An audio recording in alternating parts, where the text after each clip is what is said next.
Nama saya Reslin Mike, asal dari Kabupaten Sigi. NIM 859652283. Baik, pada praktikum kali ini saya akan menjelaskan tentang sistem pencernaan pada manusia.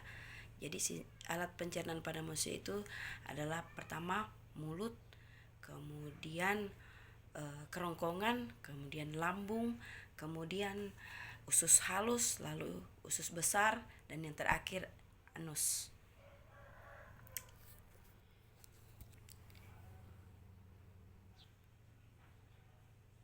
Jadi sistem pencernaan makanan pada manusia adalah serangkaian proses mulai dari mulut sampai ke pada pembuangan.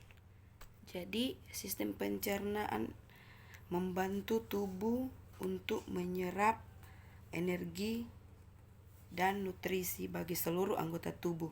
Sistem pencernaan pada manusia terdiri dari, saya sudah sebutkan tadi, mulut, kerongkongan, lambung, usus halus, usus besar, dan kemudian anus. Jadi kerongkongan itu nama lainnya itu eosofagus.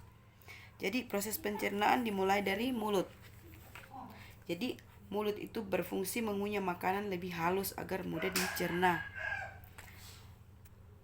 Jadi di dalam mulut tersebut ini ada gigi, ada lidah, dan kemudian ada kelenjar air liur. Jadi gigi memotong makanan jadi kecil di dalam sini. Kemudian lidah untuk mengecap dan membantu menelan makanan, dan lidah dapat merangsang keluarnya air liur. Dan air liur, kelenjar air liur itu berfungsi untuk melumasi mulut agar makanan mudah ditelan. Kemudian kerongkongan. Kerongkongan ini adalah penghubung mulut dan lambung. Jadi otot kerongkongan akan mendorong makanan ke dalam lambung. Itu disebut dengan peristaltik. Jadi lambung itu, kerongkongan itu berfungsi mencegah benda asing masuk ke dalam lambung. Kemudian lambung. Lambung ini seperti kantong yang kosong. Dia ini akan terisi saat kita makan atau kita minum. Jadi fungsi daripada lambung ini pertama dia itu menyerap zat yang baik dalam tubuh, kemudian dia mengolah makanan, kemudian menyingkirkan zat yang berbahaya, kemudian dia menyimpan makanan.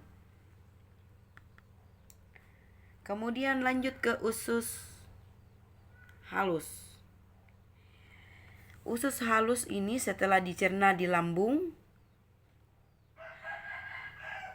makanan masuk ke usus halus. Nah, usus halus ini berfungsi menyerap sari-sari makanan bagi tubuh manusia. Kemudian lanjutan dari usus halus, usus besar. Usus besar ini menyerap air dan vitamin, kemudian mengurangi keasaman serta melindungi tubuh dari infeksi, kemudian memproduksi antibodi. Lanjutan dari usus besar yaitu anus. Ini anus bagian akhir dari pencernaan manusia. Jadi anus ini mengatur keluarnya feses, kemudian dia menahan BAB, buang air besar, kemudian membuang kotoran sisa pencernaan dalam bentuk feses. Kemudian dia juga mengeluarkan gas berupa kentut. Kemudian cairan yang tidak berfungsi itu akan dikeluarkan melalui lubang kemih. Jadi kesimpulan dari sistem pencernaan pada manusia ialah proses pencernaan adalah serangkaian mekanis dan kimiawi yang mengubah makanan menjadi molekul-molekul kecil yang kemudian dapat diserap tubuh untuk mendapatkan nutrisi dan energi. Proses ini melibatkan organ-organ seperti mulut, kerongkongan, lambung, usus halus, usus besar, dan anus. Demikian praktikum pencernaan manusia yang sudah saya praktikkan. Terima kasih.